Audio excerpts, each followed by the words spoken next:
live my truth, so I will write a story time will tell. Coming, author incoming! No, coming now! Oh, where am I? You washed up. Sorry?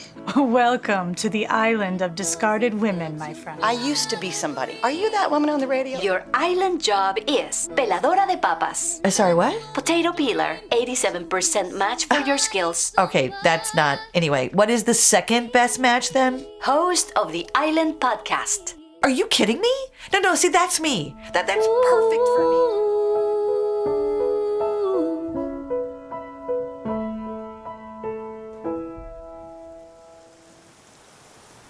Oh, I don't know, Mary. I'm not in a good mood today. I'm just kind of confused. I've been thinking about our movement, on the island, WW Shush. When women show up, shit happens, right? Sorry, I could not find WW Shush. Please check your spelling and try again. I know, Mary, it's an acronym. Anyway, but you see, when women show up, shit happens.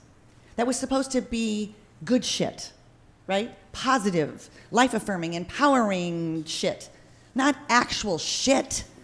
Not crappy, unkind, racist, homophobic, anti-Semitic, whitewashing history shit. I mean, it just really... Sorry, I didn't understand the question. No, I know. Okay, see, this movement was meant for all women. It was meant for any woman.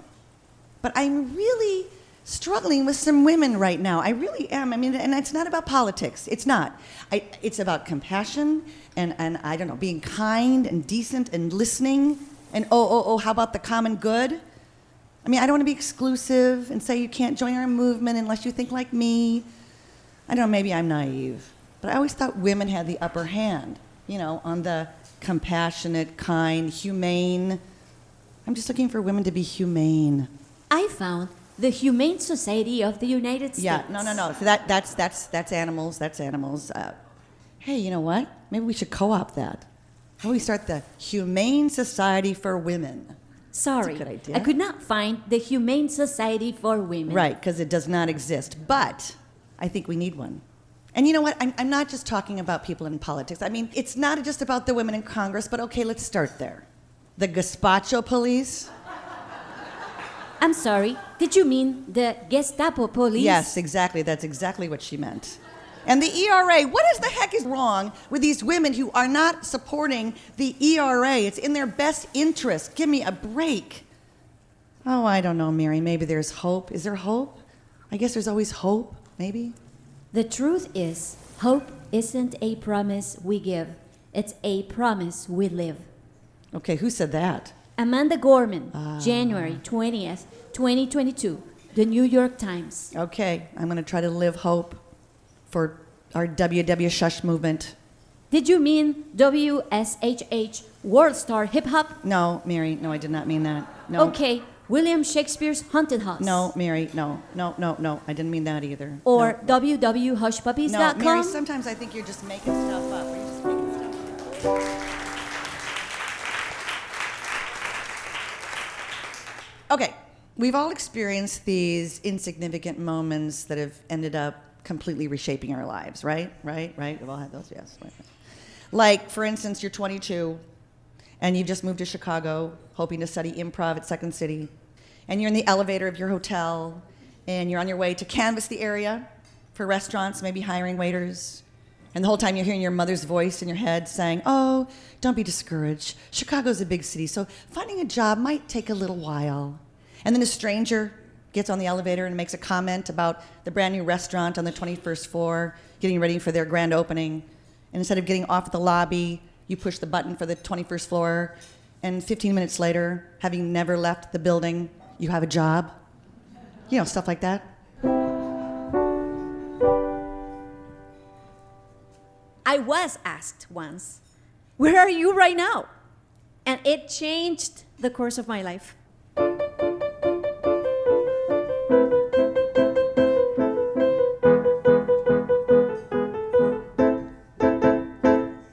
You see, I came here from Guatemala one summer to participate in a cultural camp.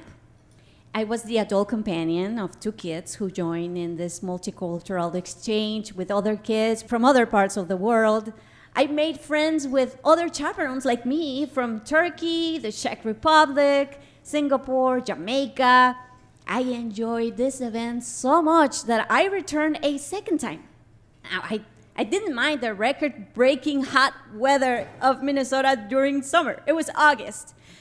Up until that time, those had been the hottest days of my life. Seriously, not even while growing up in Guatemala had I experienced such high temperatures. It was scorching, but the camp was fun. So August was coming to an end. My second time at the camp was wrapping up. And it was time again for me to return home to my job at the radio station where I was the producer of a children's show. Back to my family, my grandma, cousins. Plus, I had recently bought a brand new car, and I was excited about that. About 4 days before I was supposed to go back to Guatemala, I went to a gathering where I met a teacher. And she heard me say casually that I used to teach before my radio gig. I went to school to become a teacher, and I taught full-time after graduating 1 year. But still, because I've been acting since I was a kid, the arts pulled me in a different direction. So I got this radio job, which had an educational vibe, sort of Sesame Street on radio, and I was teaching and I was also acting, which I thought it was pretty sweet. Okay, so this teacher from Minnesota, when she heard that I used to be a teacher, she said, You know, there is a huge need for Spanish teachers in St. Paul. You should stay here and teach us. Oh my gosh, that would be so great if you could stay. Stay? That was the first time somebody told me that I could stay. What a strange idea it seemed to live far away from my family. A household of 2 parents with 5 happy young adults under the same roof. That was fun. And why would I decide to live in a place where I don't know anybody and I hardly speak their language? Still, I took the little piece of paper with the phone number she gave me. Okay, so call this number. It's for a program that brings in language teachers from all over the world. I heard from all over the world. And I thought about the cultural camp, and I liked that idea. But the idea of staying, like for how long? It would be a nice option for the future if I wasn't so scared of living alone in an unfamiliar place. But I put the little paper into my pocket. It sent a chill running down my spine just to think about it. But I got curious about what this Minnesota teacher had said about people coming from other countries, so I called the number that she gave me the very next day. And it turned out I was calling California.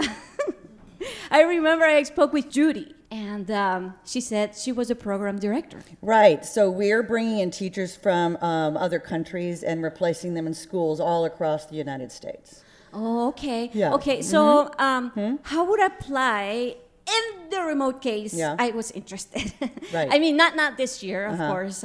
It's the end of August. Bad timing. Plus, I know that classes start next week. Okay, but let me just stop you. Where are you right now? I'm in St. Paul, Minnesota. Okay, you called me at the right moment because I just hung up from a school principal in St. Paul. They are desperately looking for a Spanish teacher for this year. So are you interested? Huh? I don't know how long I took to answer the question, but it was probably a couple of seconds before I said, sure, I am. Okay, good. Then go see the principal at St. James and tell her that we sent you, okay? And meanwhile, I'll be faxing you the paperwork needed for your work visa at the American Embassy in Guatemala. You said you're going home, right? And then can you come back, like in 2 weeks, once all the papers are ready? Sure. Yeah, I can. Okay, okay, good. And she probably said other things that I didn't understand because she spoke English and my English was not perfect. It was actually very limited. My head started spinning even before I hung up, and it was scary to think that I might have misunderstood the whole thing. I decided to find out if this was true. So I prepared for a job interview and went to see the school principal the next day. Oh, Silvia! ¿Qué tal? Welcome. I'm going to give you a tour of the school, okay? So here's the library over here, and then there's the auditorium. Oh, wow. And then over there. She gave me a brief tour of the school, And then we went into her office. I remember thinking, okay, I will ask the questions that I wrote down, and I will do my best to answer hers with my imperfect English. I hope we can understand each other well. So, she responded to my questions. Okay. And then she said, Yes, great, good. Okay, well, here is your schedule, okay, and your planner. Oh, and here are the keys to the bathroom and the teacher's lounge. And if you could just sign here, good. Oh, I can't tell you how much we have been waiting for you. my knees were shaking. My heart was pounding, but I signed the contract. And it felt good. You know, everything looked and sounded legit. I saw no red flags. Was it a real school? Yes, it was. How about the teachers? Did you meet the other teachers? Yes, I did. They seem like regular teachers. Okay. So, this is happening. Then I remembered, oh, wait, I still have to fly back home and tell my parents that I am moving to the warmest place on earth. What a shock. Primarily for my grandma. Out of her 28 grandchildren, nobody had left home like that. Well, except those who had already been married, and I was one of the youngest. I was in my early 20s.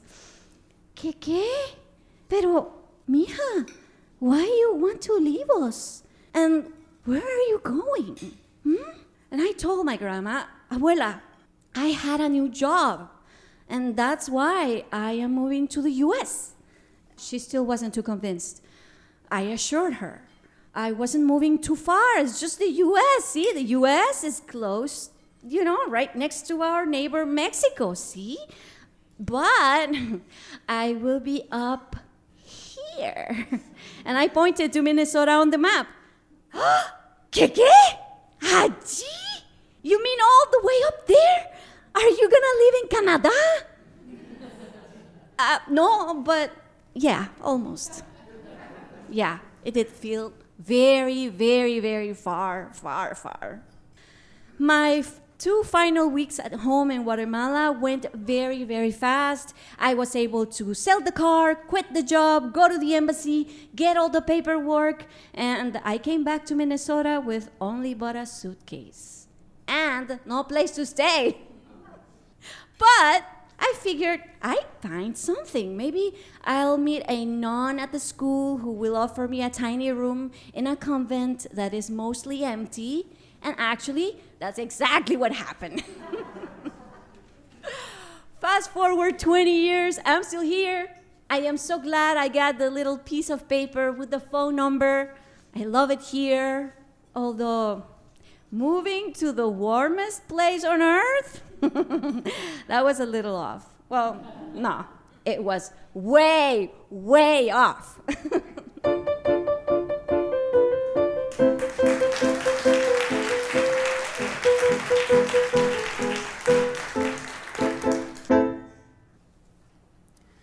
It's only fair if I open this poem with a lesson. It doesn't matter if it fits in the line. It matters if you remember it. You always said that every year I owed it to myself to watch the sun rise on the east and set on the west, that everything worth keeping in this life I would find between those two sets. It's been a while since I've talked about you. It's not like I've forgotten. I layered the letters in your name between the vowels in my daughter, so even in moments I can't speak on it, I'm calling you in.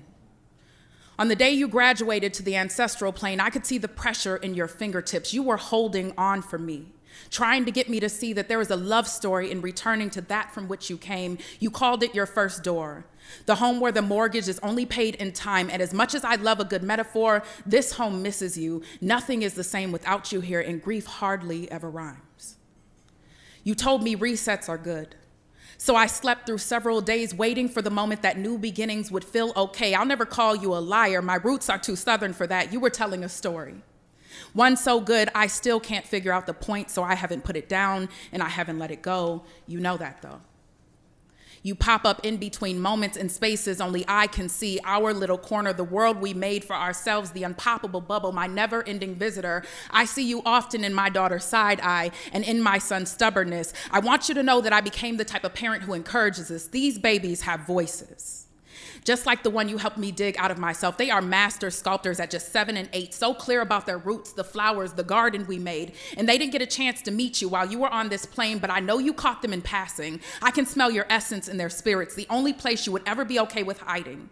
I often think about the day we met, a happenstance, the misreading of a sign, a barging into my dressing room, my universe untwisting a little. Thank God you didn't get those glasses fixed, or you would have missed me in your blind spot. And I don't know what made me drop the bricks in my hand, but thank God muscle memory failed me, or maybe it didn't. I am always losing things and finding new ones. We were like tree and apple. You didn't care whose limbs gave birth to me, who dropped me, who left me in the field wandering where the bruises came from. You were grateful for my relationship with the soil. That made you far more familiar than DNA could ever have. And I would say I could see through you, but in fact, I could only see into you, and I never wanted to go further than that.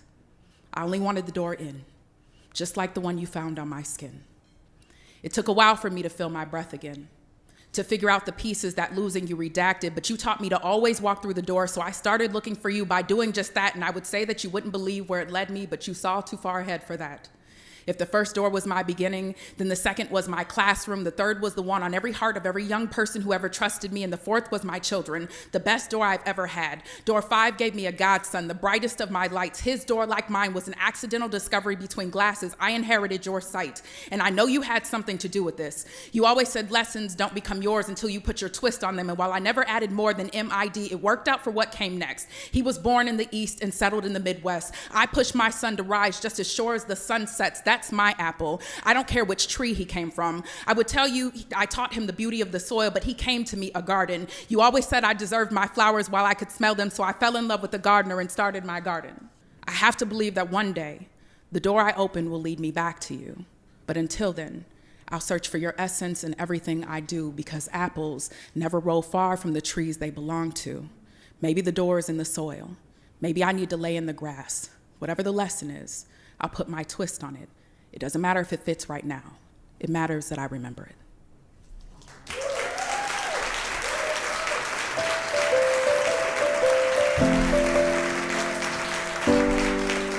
Brittany Delaney. Thank you, Brittany. Thank you, thank you. And thank you to Silvia Pontaza for adorable story about the phone number. Our musical guest today is Ivory Doublette. Come on up, Ivory. She's an actor, singer, teaching artist. And Ivory, you grew up singing gospel, right? With Yes, a I did. family Yes. quartet, right? Called the CV Gospel Quartet. CV, yes. CV. CV. Okay. And it's you and your sister Linnea, who's right over here. There you go. And your sister Danielle and your mom Robin. That's correct. Okay. So, do you have a favorite song that you sing as the quartet, or one that's like award-winning, or where everybody stands up and cheers and throws things and something? Okay, give us a little smidge. Okay. I don't feel no waste time. I've come too far from where I started from. Nobody told me that the road would be easy, and I don't believe he brought me this far to leave me. Thank you.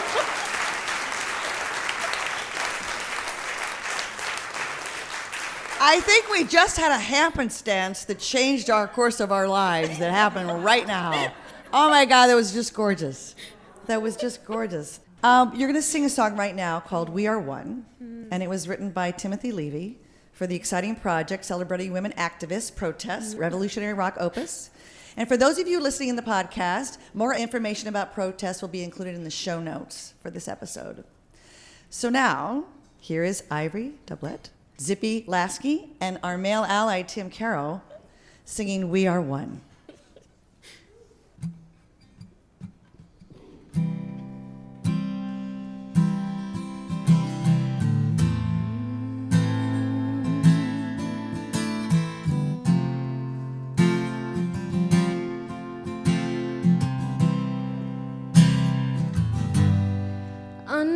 the heavens, walking this earth. Our lives are connected, and we all have worth. I won't be silent when I know I should speak, and I'll be your beacon when you're hitting rough seas. I'm fighting for freedom, for a world unafraid, for every inequality, every color, every shade. I won't be divided by the pain of the past. I'll let healing waters flow, because the future's in our hands. We are one. Oh, we are one. Oh, we are one. Oh, we are one. Regardless of what has happened to this very moment in time, I believe it's my duty to let healing waters flow from me. In fact, I want to be healing waters. I want to flow over our hurting and our vulnerable world.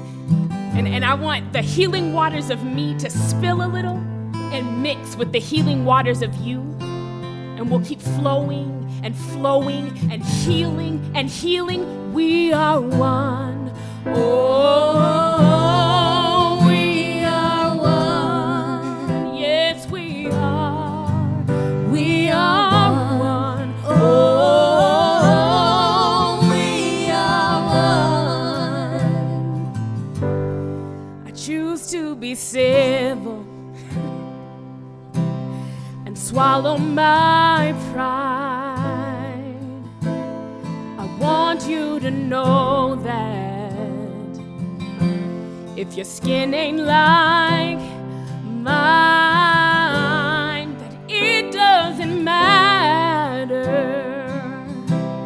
We're all in this race, the race to be human for the rest of our days. We're fighting for freedom, for a world unafraid, for every inequality, every color, every shade. I won't be divided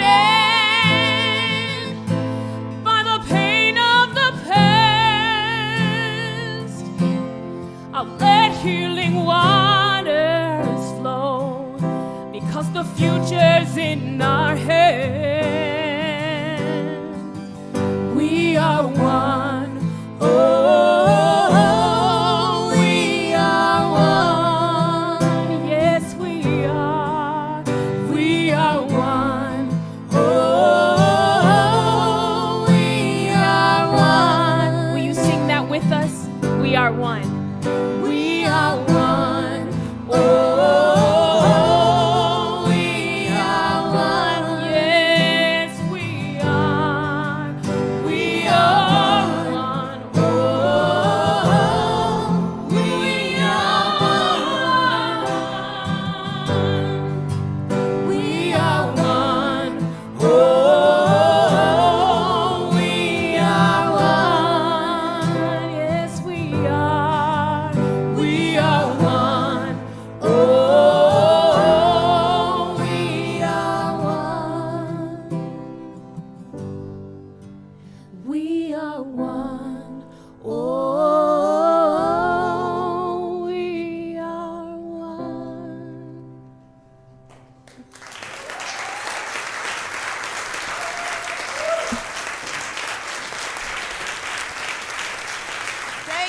Ivory and Zippy and Tim, thank you, thank you. Now please help me welcome our special guest for the conversation, Carolyn Holbrook. Come on up, Carolyn.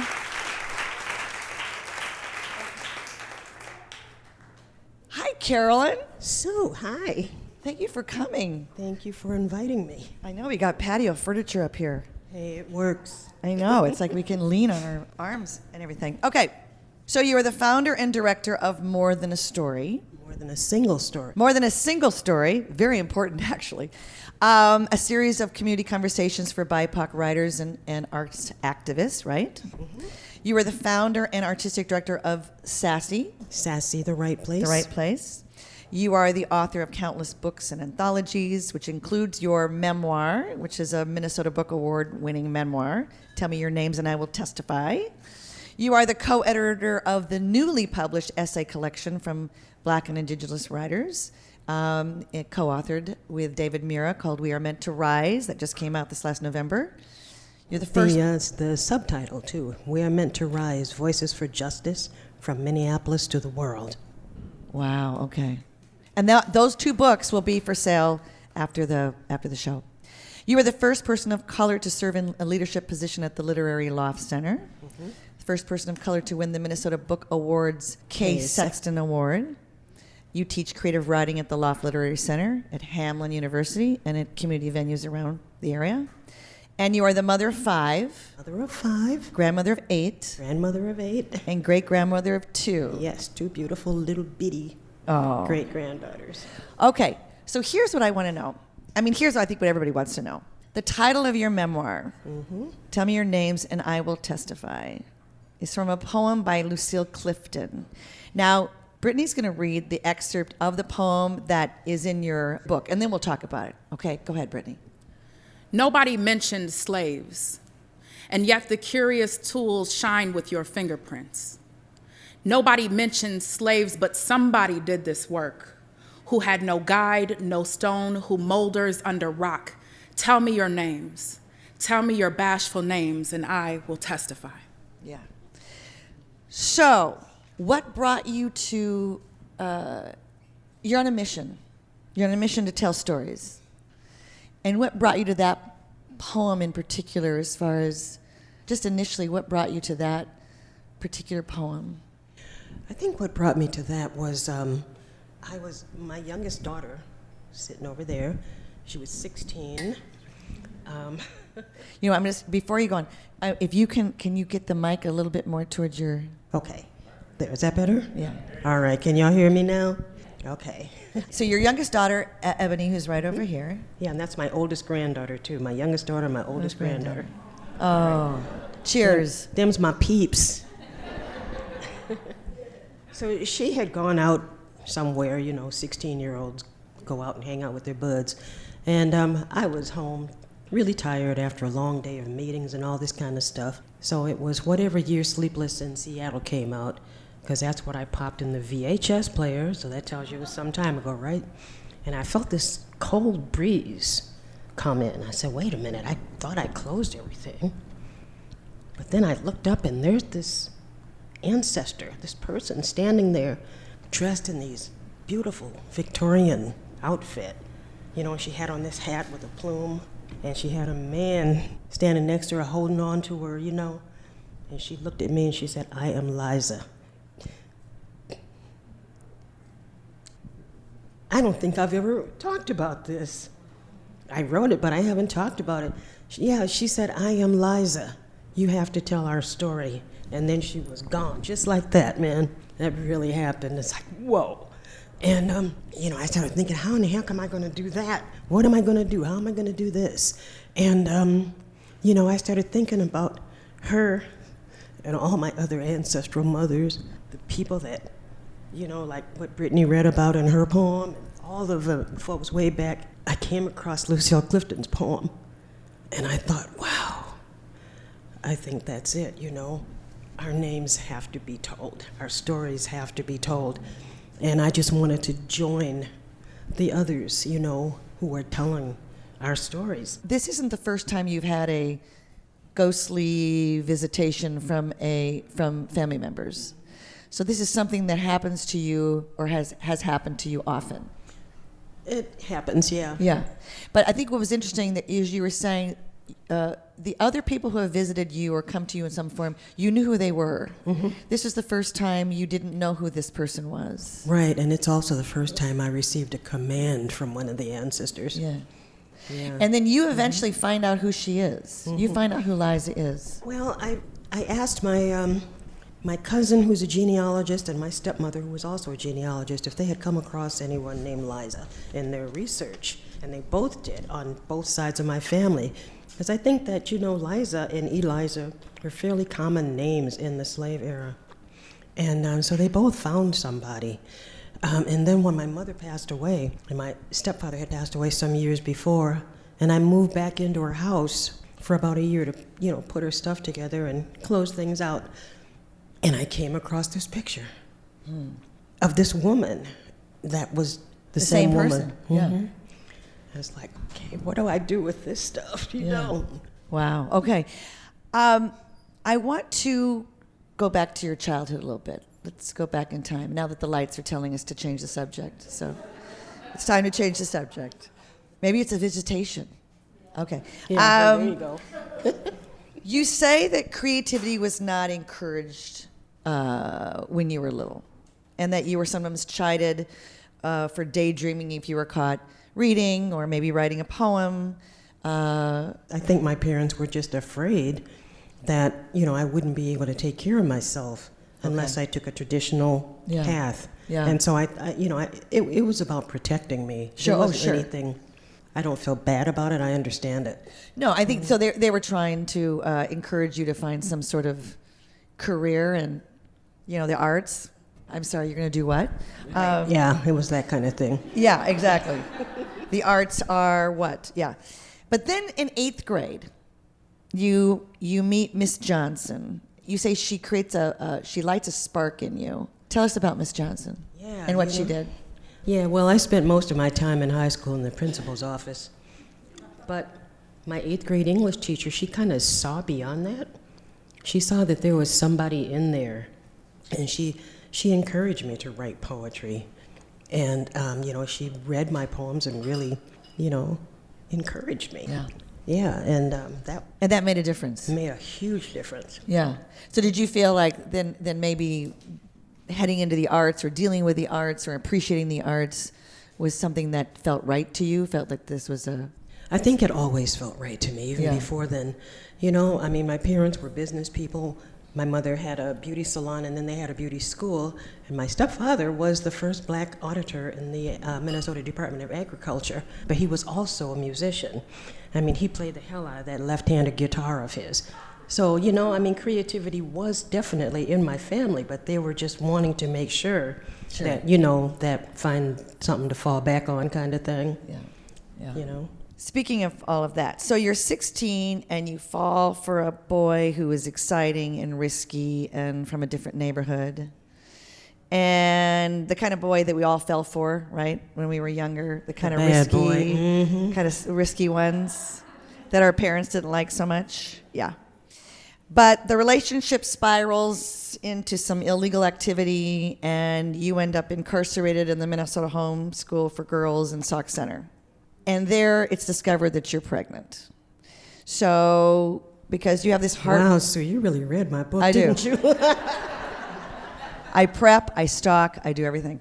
But because you have a heart murmur, you're moved to the Minnesota University Hospital to serve out your sentence in a maternity ward. And your parents and the social worker are convinced that you should give the child up for adoption. There's another choice, right? There's the other choice, which they're not keen on, but that's what you want to do. To keep my baby. Right. Yeah. But in the meantime, because you have to serve out the sentence, your kid would go into foster care until you're 18, right? Okay. Now, speaking of happenstance moments, as some of the stories that we're telling today, there's a moment in your book that strikes me as one of those moments that life could have gone this way or that way because of this what seemed insignificant at the time, loomed large. So you have a shared room in this hospital, and one of your roommates passes her time while she's waiting to have her baby knitting. And you had never knitted before. Had never seen knitting before. And so you're curious. You ask the occupational therapist if they would teach you. So here's where I'm getting to. So there's the day that the grumpy social worker, who is convinced that you should put your child up for adoption and has a lot of power over that decision. You describe her as having this really heavy walk. You could always tell when she was coming, oh, here she comes, that she never looked at you at her weekly visits, kind of always dismissed you, kind of looked past you. And so there you are, you're knitting, and she asks you what you're knitting. You're saying, booties for my baby. And there's a long pause, and you see a softness, and she says, why don't we go with foster care? We'll go with foster care. And to me, it's like, do you think that's the first time she saw you? Oh, I know it is, absolutely. As human, as a mother-to-be, as all those things that she hadn't seen you before? That's the first time she actually really saw me, yes. Yeah. And I think that's significant because then at that point, when you're 18, you do get Stevie, your firstborn, as you call him. And it could have gone all sorts of different ways. And the knitting, who would think that the knitting would have that little moment in this woman's mind who seriously needed to be in the Humane Society of Women. Anyway, she had that moment of, oh, wait a minute, maybe this is a real loving person that I didn't see real life before. human being, Yeah, not just a, right. Whatever she thought. Okay, so you do your sentence, you reunite with your son, Stevie, and you go from being a single mother to entering into a marriage that turns out to be very abusive. You eventually get out of that. And there's a short-term relationship with an old boyfriend that didn't work out so well, or wasn't meant to be, maybe, as we say. So now you're in Minnesota, you're single again, and you're the mother of 5. And you're living on assistance, and you're dealing with severe bouts of depression. Tell me about that. Tell me about the depression as far as, overwhelmed, maybe mixed with trauma, mixed with what do I do now? Tell me about that. Yeah, I think you pretty much described it. What are you going to do? You're suddenly realize that you have 5 children. You're broke, you're poor, you don't know what the heck to do. Yeah. I remember when I would send my kids off to school, and I would just lay on the floor all day until I could just. I'm just gonna do this. Sorry. Yeah. I'm sorry. Say lay on the floor again. Yeah. Yeah, until it was time for them to come home, and then somehow I found my way out of that. I decided that when I was in high school, back then they didn't encourage black girls to become college ready, but they did teach us how to do things like secretarial skills, and I was pretty good at that. Yeah. So I bought myself a typewriter. Ebony, do you remember my pink typewriter? It was a pink typewriter? It was pink. Really? I rented a typewriter. I put an ad in the Minnesota Daily that I was available to type papers. So I started typing papers at home, and then I made enough money to buy myself a typewriter. But I also, it was just really important to me to teach my kids that just because we're living like this now doesn't mean that it has to be our forever sentence. Right. I taught them how to type. I taught them how to proofread. We had a little business going on. Sounds like at home. In our little raggedy apartment in the Whittier neighborhood, not too far from here. And so then that leads to, you start journaling, and then you start writing a weekly column for your neighborhood paper, the Whittier Globe. The title of your column is called Diary of a Single Mother by Beatrice Mullins. Correct. So where does Beatrice Mullins come from? Who knows? The thing was that, in order to stay sane, I started writing these little stories about the funny things that my kids did. And, kids they can be hilarious. They drive you absolutely crazy, but then they say and do these things that are, like one of my middle daughter, I'll never forget, one day she said, "Mom, are black kid gloves for black kids?" Oh.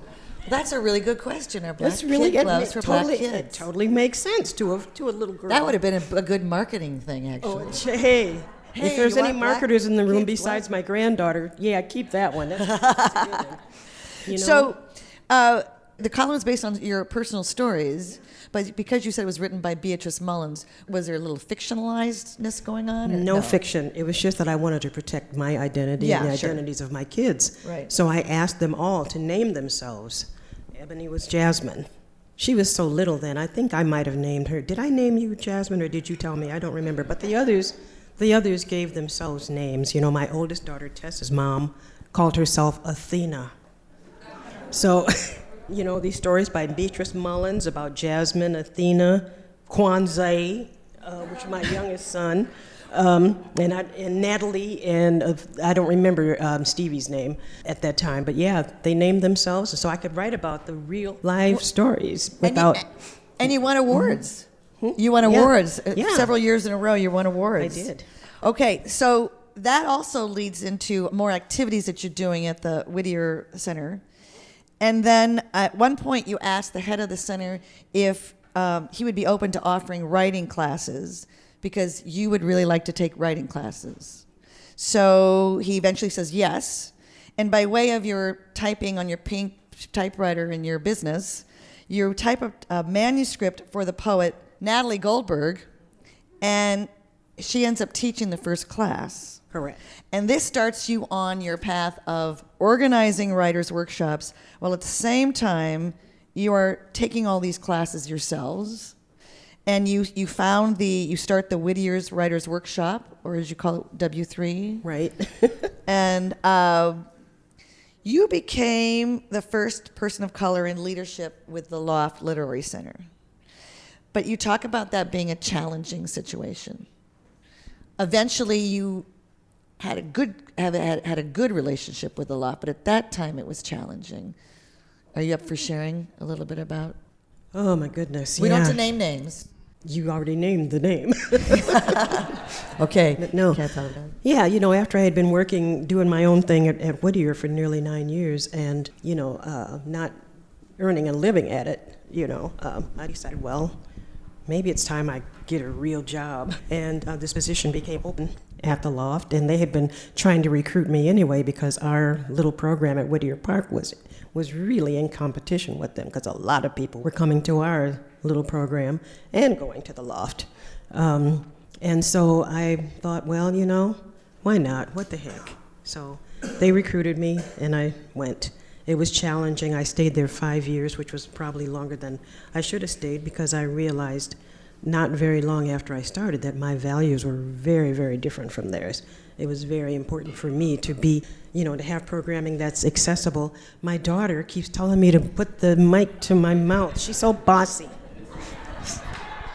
I appreciate it. We all get prompts. I've got my husband's back here. He's the one that's turning the lights on and off. Yeah. By the way. Okay. No. I would clarify that. No. I clarify that. We're having some little technical glitch, which we have no idea what it is. He's the one that's turning them back on. Okay. Well, that's good. So he is saving every time they go off and they go back on. He's saving the day. That runs back here. He's saving the day. So and we've every got all time the you family. see somebody going like this, it's my daughter saying, "Put the mic to your mouth, woman." Is there anything else anybody over here wants to signal us? Is there something we're missing over here? But the deal was, and sometimes I think still is, although things are better in some ways. The Loft was very white, and and a lot of times organizations that want to become diverse or claim they do, they figure, wow, we'll get a dark person in here, and that means we're diverse. Done. We're done. You're done. Boom. Done and done. But they don't realize that your values, your way of life, your way of thinking, being, seeing is different from theirs. You're supposed to come in and, join the club. Yeah. And there were so many challenges during those 5 years that I missed my first granddaughter's birth because I had just left the Loft because I was so sick I couldn't stand it anymore, and I really got physically ill. Yeah. But we're super buddies. Yeah, so times have changed, exactly. Mm-hmm. So you later, while you're founding things all around town, you create SASSE, the right place. Mm-hmm. So SASSE, S-A-S-E. It means self-addressed stamped envelope. If you join a contest, you send a self-addressed stamped envelope, and now that everything's online, maybe things are different. But, if you get that back, it means you lost. So we just did a twist on that and called it SASE and called it SASSE. Yeah. I stayed at the Loft 6 months longer than I should have. I resigned, and they talked me into staying 6 months, and I said, okay. But during those 6 months, people were calling, and people were sort of recognizing that I was leaving. And they kept asking me, "Are you going to start another organization?" I kept saying, "No, I'm done with this shit." Sorry, folks. Oh, no problem. I said shit earlier, remember? Oh, yeah, that's right. Yeah, shit happened. We're all good with shit. Everybody good with shit? Who says bad words? See, who said bad words? Did your hand go up that time? Okay. Now she tells the truth. Good, we got her. So you founded Sassy, and you're writing books, you're teaching, you're giving readings. But I got to tell you about the origins of Sassy. Oh, yeah, It'll I'm just sorry. take me Yeah, a minute. yes. No, I got so busy with all the bad words thing, I lost my place. Yes, tell us more about Sassy. I'm trying to turn the lights off on us when we say bad words, right? No, he started to, make, there you go, see? Yeah, so I left the loft, and then people, I started the day after I got well, after missing my grandbaby's childbirth, I just felt really good. So I just started going back to people and saying, "Do you really want to help me start another organization?" They said yes. So we had this meeting, and figured out what a new organization for writers would look like. And it was a very diverse group of people, and it was just a beautiful little meeting. 2 days after that, my neighbor, Lynn, called me, and she said, "I saw the Whittier Writers Workshop in unclaimed property in the Star Tribune." I said, "Oh, really?" So I went down to unclaimed property, and there was a check for $5,000 that had been sitting there for 5 years. Speaking of divine intervention and weird people coming and weird, so I used that to change the name from Whittier Writers Workshop to Sassy the Right Place, and to start this little organization. Wow. And did you know? Yes. Did you know was it an anonymous gift, or was it a grant, or was it? It was a grant from a funder. Okay. That somehow I had either missed or forgotten about or something. But you found it at the right time. Exactly the right time. Yeah. Okay, so you're writing these books and you're teaching, and there's this story you tell in the book. You're invited to do a reading at a bookstore, and you invite members of another writing group that you've started called Twin Cities Black Women Writing. And you invite them to read as well, along with you, and tell stories. And during a Q&A session, an audience member expresses surprise that all your stories are so different. Wow, yeah, there's like 5 black women here, and they're not all telling the same story. Wow, it's like, strange. Damn, did she really say that? And I thought, whoa, I got to do something about that. And a couple of years later, I got a state arts board grant for writing. And, part of that grant was that you had to do something in the community. And I didn't want to just give a reading. I wanted to do something that would be meaningful and have some impact. So I thought, well, I think I'll just have a panel of black women writers and just show people how different we all are.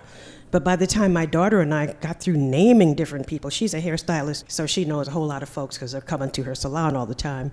But there were so many people that could have been on that panel that we ended up doing 3. One with African American women, one with women with Caribbean backgrounds, and the third with East and West African women. And for each one, the hall was packed. And so I thought, oh my goodness, I got to do something about this.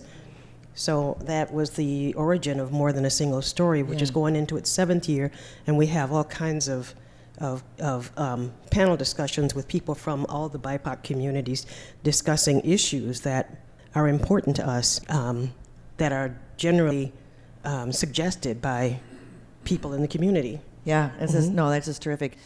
You talk about storytelling as being healing, as a way to come clean, as a way to liberate oneself. I watched a panel discussion you did on Zoom with the Eastside Freedom Library. And at one point you denounced very strongly the myth of the strong black woman. And you were talking about, and you and your other panelists were talking about, that myth doesn't allow black women to feel or to be vulnerable or to feel vulnerable or to show vulnerability. More on that? Yes, absolutely. I mean, we are seen as being invulnerable, not having feelings. Black men are seen as being big and scary, even if they're skinny and stupid. Yeah. They're still seen as big and scary.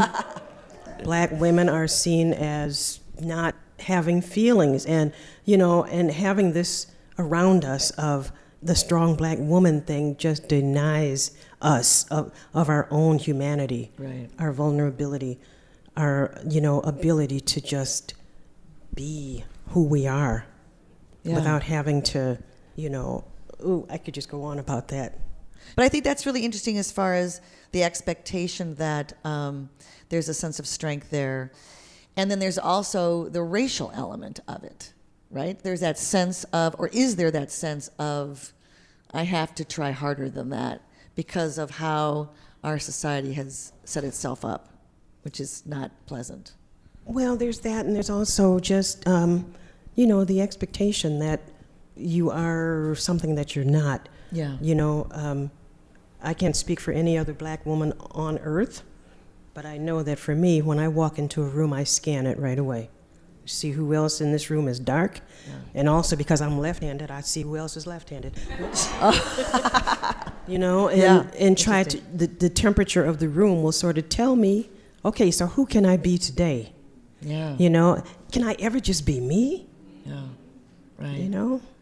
My granddaughter wrote this beautiful essay Oh. about financial trauma, because we talk about intergenerational trauma all the time, but we hardly ever talk about that little aspect of it, how it affects us and our ability to deal in the world financially. It was published in the Women's Press a couple of years ago, and they said it was the most read article that year because people could really relate to that. Wow. Yeah. Well, congratulations. I'll have to go look that up.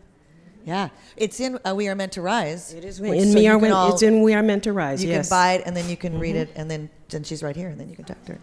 Is there something you wanted to say? She said, Tess? stop What's- telling people. Oh. It's too late. Too late. And she says bad words now. So Yeah, look, that's two things we've learned about her today. There's a story, I don't want to give away all the stories in your book, but there's a story that, there's a short excerpt from your book that Silvia's going to read. But to set this up, you're taking part in a poetry class video project at Lakewood Cemetery. And it has to do with the project is this, the creation, at least, from this white classmate, is she's going to be roller skating through Lakewood Cemetery. And it's being videotaped because that's the assignment. And she gets to the older part of the cemetery, and she points out a beautifully sculpted age statue. And she proclaims, She said, it's the statue of a black woman. If you touch her, you'll die. and then goes skating off. And you talk about feeling stabbed in the heart. And I think you were sort of blindsided because you weren't sure where this roller skating through the cemetery as a poetry project was going, right? So it was kind of a surprise. Tell me more about These that. surprises just happen all the time, every day, in some way or another. And it was like, oh my God, this is how people see black women. Yeah. If you touch her, you'll die. Yeah. After that, you go on and you start to talk about your own daughters. And Silvia's going to read this excerpt from your book.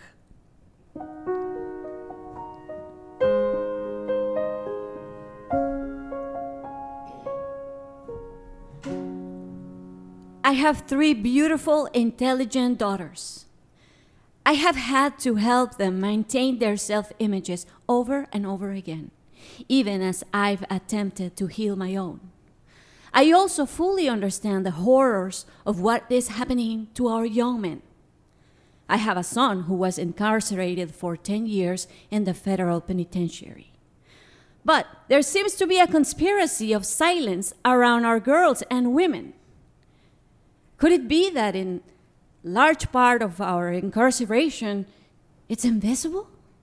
That we are locked up in our bodies? Like countless black mothers, I have worked hard to train my daughters to be proud of who they are in a world that would have them be ashamed of their darkness. For black women, loving ourselves and passing that self-love down to our daughters and granddaughters is a difficult task. Centuries of negation often makes us feel like we need to adopt a hard protective shell, which is either praised as strength or dismissed as hostility. In short, we turn ourselves into stone. Yes.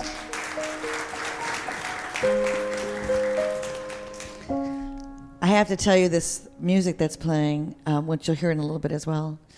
When Carol and I were talking, I said, is there some sort of music that speaks to you, or, you know, for transitions for some of these excerpts we were going to do? And you said, you know, my sons are musicians. I'll ask them what song reminds them of their mom, of her. And one of the songs was Stevie Wonder's A Place in the Sun, which is what Zippy is playing. It's beautiful. Okay, so in that excerpt, you talk about the horrors happening to young black men as well. Can I ask you about Amir Locke and the gorgeous athletes who have been recently killed? And I'm speechless. It just keeps happening. Right. I just can't stand it. It's just awful. I mean, imagine yourself just being startled out of your sleep. Right. You know? I mean, the cop's going to say something different. I had to protect my life.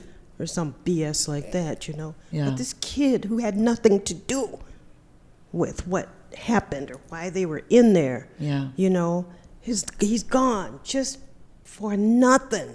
Right.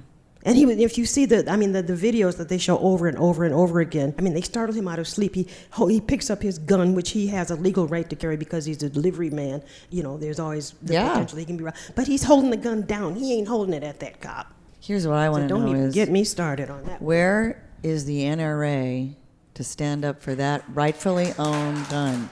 Where are you? You people say, oh, Second Amendment, and this kid was had all the proper papers and license and training and all that kind of stuff. Not a freaking peep. Not a freaking peep. Not a freaking They peep. never speak up about things like this, No, they which should. happen too often, too much. Yeah. Did you just drop the mic? Did you just do like an Obama drop the mic? She's done. That's it. She's a Obama out. Holbrook out. Of course, he didn't start it, but he's the one we think of now when we think of drop the mic, right? You're working on your first novel. Mm-hmm. Now, you told me when you were working on it earlier, your protagonist, Pepper, was a prostitute. So tell us about where this novel is, what's happening with this novel. It's in the very, very early stages. You know, when I started working on it some 20, 30 years ago, I was trying to find my way out of the abusive marriage, and that was one way to do it, was to create my alter ego, who turned out to be a prostitute who was able to do things I could never do. She could kill him. Yeah, there you go. Right. You know? Right. Yeah. But yeah, the novel is in its very early stages now, and it's still pretty much the same story, but with different people. Yeah. It's got 3 protagonists. None of them are prostitutes. Yeah. It has to do with the penal system, the medical system, you know, and how they have really kind of messed over my people since 1619. Yeah. And it continues. What's interesting to me is you talked about sort of your first foray into writing, or what you thought might be your first foray into writing, was fiction. And now all these years, decades, writing workshops and telling your own story and this and that and encouraging everybody else to tell their story and hearing our stories. And now that you're going back or revisiting the idea of fiction, is that something where it feels new and fresh to do that, or different? Yes. Yeah, it does. Yeah. But it's also, you know, when I revisited the novel, it was because I kind of discovered that I wasn't done telling my story. Yeah. But I was done writing memoir. Is there more that you feel you can reveal through the fiction lens that maybe you can't through nonfiction? In different ways. Yeah. You know, and speaking of visitations and stuff, I started working on one of the protagonists is the young woman's. The main protagonist is a young woman who witnessed her mother kill her father after being abused for so many years, and she just lost it one day, and she ends up in prison. And the second protagonist is her aunt, who continues raising her and her siblings. And as I'm writing in the aunt's voice, it starts to sound familiar. And there's words and there's things that this woman is saying. And it turns out it's my sister who died in 1992. Oh. So she's here. Yeah. And, you know, it's like she's got something to say, and I'm listening. Wow. Yeah. And the third protagonist is the mother that's in prison. She just writes letters. Wow. And again, it's in the very early stages, so you ain't gonna see it for a while yet. We're looking forward to it, though. Okay, last thing. Your nickname is Slam Granny. One of your nicknames. You may have others. But one of your nicknames is Slam Granny. And where this comes from is while you were the director at Sassy, you were asked to become a sponsor of the National Poetry Slam. And this was 5 days in Minneapolis in the year 2000, and it was a big hit. 65 teams from all over the country competing. You were also responsible for bringing in Paul Flores in 2003, who was the founder of Youth Speaks and started the Youth Slam series called Brave New Voices. One of the products of that Youth Slam series is with us today, Brittany Delaney.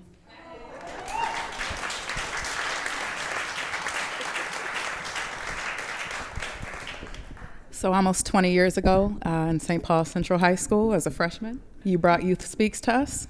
I went on to be one of the most repeated team members and eventually the coach that catapulted me into my life as an arts educator, saved me from an abusive home, gave me my voice. That led me to being a curriculum consultant and now the executive director of Black Table Arts Cooperative. So I thank you. I am because you are. I just thought the connection was just fascinating. It's like all that you're doing, and here's a product, and look at how amazing she is. We're celebrating 20 years in September in this work. Amazing, wow. Yeah. And I've asked Brittany, more than last reading, I've asked Brittany to read a piece from an essay that you have in the collection that you co-edited with David Mura from We Are Meant to Rise. So Brittany's going to read this. I love the word tending. It implies kindness, compassion, and remaining steadfast in the face of injustice. It shows that we change the world through our everyday actions. Rather, those actions are teaching, writing, or daily passage of our life experiences down to the next generation. That tending is often quiet.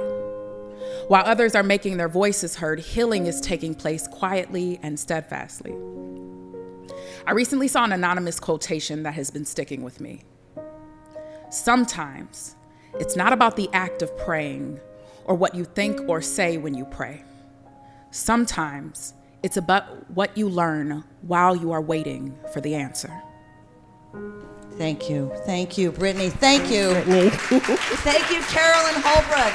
Thank you very much, Carolyn. Thank you for this conversation. Thank you, Sue. Thank you so much. Thank you. That's our show. I'm going to thank again Carolyn Holbrook. Thank you again, Carolyn, please.